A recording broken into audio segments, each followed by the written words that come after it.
Thank you very much for having us. My name is Zaunscherb. I'm the chairman of Critical Elements Lithium Corp. And with us here is Steffen Haber.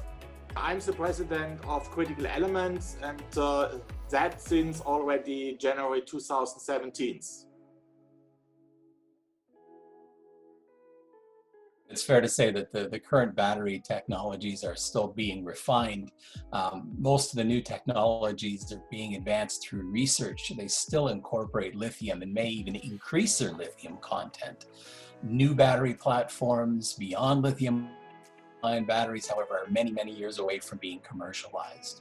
So automotive manufacturers and their suppliers of batteries and components have invested billions of dollars in the current platform. And the current understanding is that lithium will remain 10, even 15% of a lithium-ion battery, regardless of the formulation. I think, let's say, what needs to be added is, let's say, the application itself, the electric car. And here, let's say, the electric density, not per kilogram, but per volume, per liter, is very important. And here, lithium is unique. Yeah, it's by nature unique. And also technologies, as Eric was saying, are really focusing on advanced lithium components. So you either change the anode from a graphite anode to a lithium metal anode, or you change the electrolyte from a highly inflammable electrolyte to a solid lithium containing electrolyte. But in summary, all these new technologies need much more lithium than the current lithium-ion technology.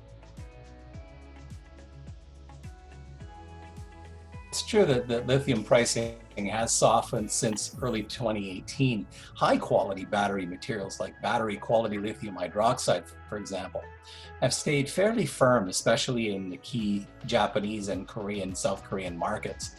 But now we're seeing lithium carbonate prices, for example, stabilize and actually begin to rise in China. What I find interesting is that lithium equity valuations bottomed during the COVID crash in March of this year and have actually increased dramatically.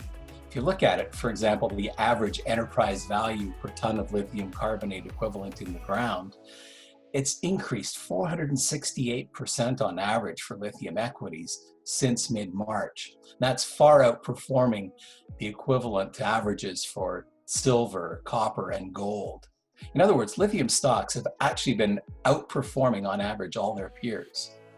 I think it also needs to be added that, let's say, the world is realizing that lithium products are not commodities. Yeah, if you carefully look at, let's say, battery quality materials, the world is recognizing that the raw material itself, the nature of the raw material, the impurity profile of the raw material is essential for making a battery quality material.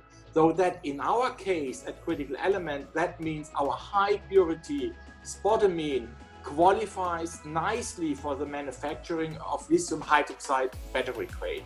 And that in combination with the fact that the lithium hydroxide demand is exponentially growing and exceeding the lithium carbonate demand already in 2 to 3 years, that means we are very well positioned, even not saying we are, let's say, the best qualified company in the world for making lithium hydroxide battery grade. First of all, electrification is one of the most important steps in reducing the global carbon footprint, especially as renewable sources become an increasing component of a country or a region's portfolio of electricity generation. The Rose project in Quebec is really important in that initiative. Hydro-Quebec generates 93% of its electricity using hydro. And that's, of course, low cost and low carbon. Second, the 2017 phase 1 feasibility study for Rose looks at putting together the mine and the concentrator. And that envisages using a 15 cubic meter electric shovel as part of the mine plan. Now, there's some trucks involved in haulage, several 65-ton trucks and several 135-ton trucks. And if sufficiently advanced in terms of technology, then one would also have to consider electric haul trucks to be used in that. Finally, there's a feasibility study for phase 2, which is the chemical plant that produces lithium hydroxide. And of course, we target that for mid-2021, and we will be looking at several trade-off studies, including reducing the carbon footprint. Obviously, let's say the major case for reducing the carbon dioxide footprint is obviously the electrification itself. Yeah, so the overall global objective is to replace combustion engines with electric engines in order to use renewable energy concepts, to use wind electricity, you could say, to use sun electricity, and to feed the electric cars by that. And that's a way how you substantially can reduce the carbon dioxide footprint in principle. Obviously, let's say from a mining perspective, critical elements is best positioned because we got hydrogravity in Canada. The electric line is crossing directly our deposit, so we can make really use of an existing infrastructure, and we are building it on electrification, but obviously we are supporting electrification and the reduction of the carbon dioxide footprint. It truly is a competitive advantage in Quebec having that low cost, low carbon energy available to us. Shareholders are best served by having exposure to maximum internal rate of return with minimum environmental impact. And that's best achieved by producing premium products, both technical grade spodumene concentrate and high quality lithium hydroxide, taking advantage of Rose's project's high purity ore and host rock. One could argue that the rapid expansion of low-quality spodumene concentrate mining, i.e. with high iron content and mica content in Australia, served neither the shareholders nor the industry well. Also, I mean, obviously critical elements is much more than the Rose project only. The Rose project is only our first project. The return for the shareholders is a lot related also to our risk appetite, or how we are managing the risk in the company and the risk in the project.